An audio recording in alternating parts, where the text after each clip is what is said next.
지금부터 C6N6에 대한 제 연구를 말씀드리겠습니다. 먼저 들어가기에 앞서서 이번 연구의 테마가 된 DFT에 대해서 간단히 설명드리겠습니다. DFT는 다체계의 전자구조를 연구하기 위한 방법론이라고 할 수 있습니다. 본 오펜하이머 어프록시메이션에 대해서 배운 적이 있으실 것입니다. 여기서 우리는 파동함수가 핵자와 전자로 나눠질 수 있다는 사실을 알 수 있습니다.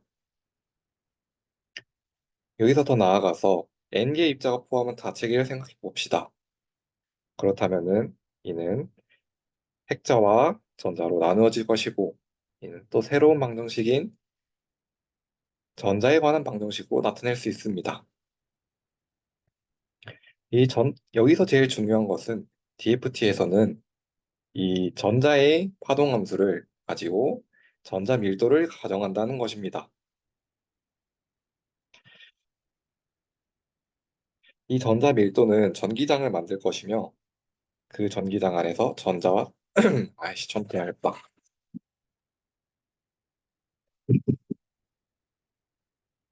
안녕하십니까?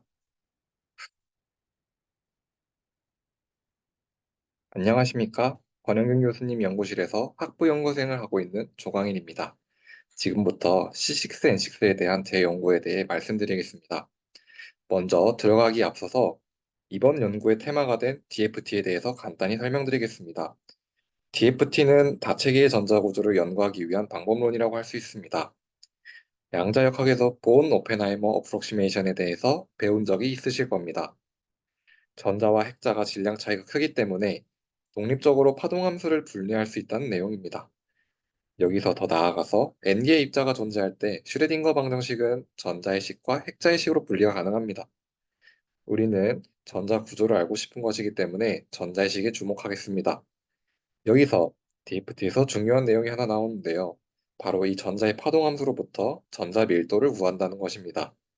이 전자 밀도는 전기장을 만들 것이며, 그 전기장 안에서 전자와 상호작용한다고 생각하는 것입니다. 그렇다면 이는 전자 하나하나의 파동함수를 독립적으로 구할 수 있다는 말도 됩니다. 그러고 나서 DFT에서 가장 중요한 호헨베르크-콘 정리에 대해서 말씀드리겠습니다. 호헨베르크-콘 정리는 첫 번째로 그라운드 스테이트 에너지는 전자 밀도의 유니크한 범함수라는 사실입니다. 두 번째로는 이 범함수의 에너지를 최소로 만드는 전자 밀도가 그 그라운드 스테이트에서의 전자 밀도라는 것입니다. 이를 잘 이용한다면 이로부터 콘션 스킴을 이끌어낼 수 있습니다.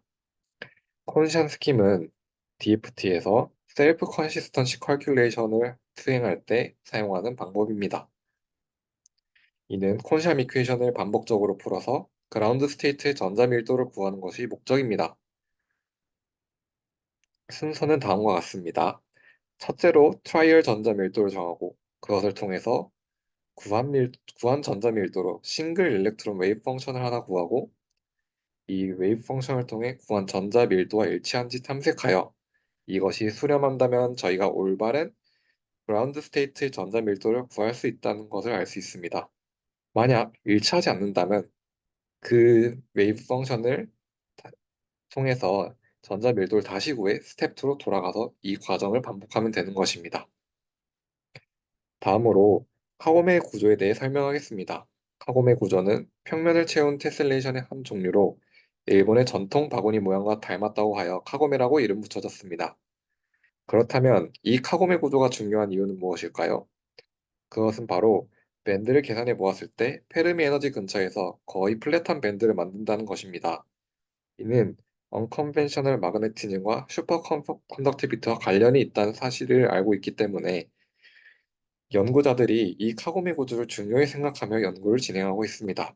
제가 이번에 특히 주목한 것은 이 2D 카고메 구조를 가진 물질을 서로 트위스트했을 때 물리적으로 어떤 현상이 일어나는지입니다. 타입 바인딩 모델을 통해서 예상해 본다면 그래핀의 매직 앵글보다 더 큰 매직 앵글을 가실 것이라고 레퍼런스에서 예상을 하였습니다.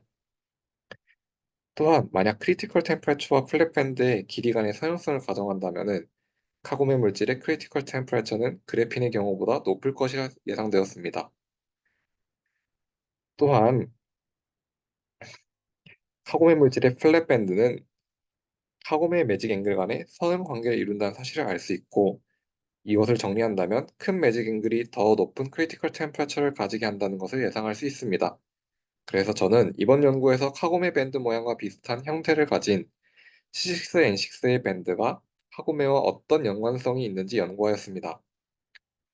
컴퓨테이셔널 디테일스는 다음과 같으니 한번 읽어주시면 될 것 같습니다. 그렇다면 바로 결과를 말씀드리겠습니다. 레퍼런스를 통해 알게 된 타입 바인딩 모델로 계산한 타입 바인딩 모델의 계산한 결과와 제가 DFT 모델을 이용해 계산한 결과를 비교해 보았습니다. DFT 칼큘레이션을 통해서도 카고메의 특징적인 3밴드 구조를 관측할 수 있었으며, 이를 트랜슬레이션 했을 때 그 대칭 구조에 대해서 가지는 밴드 모양의 변화를 또한 관측할 수 있었습니다.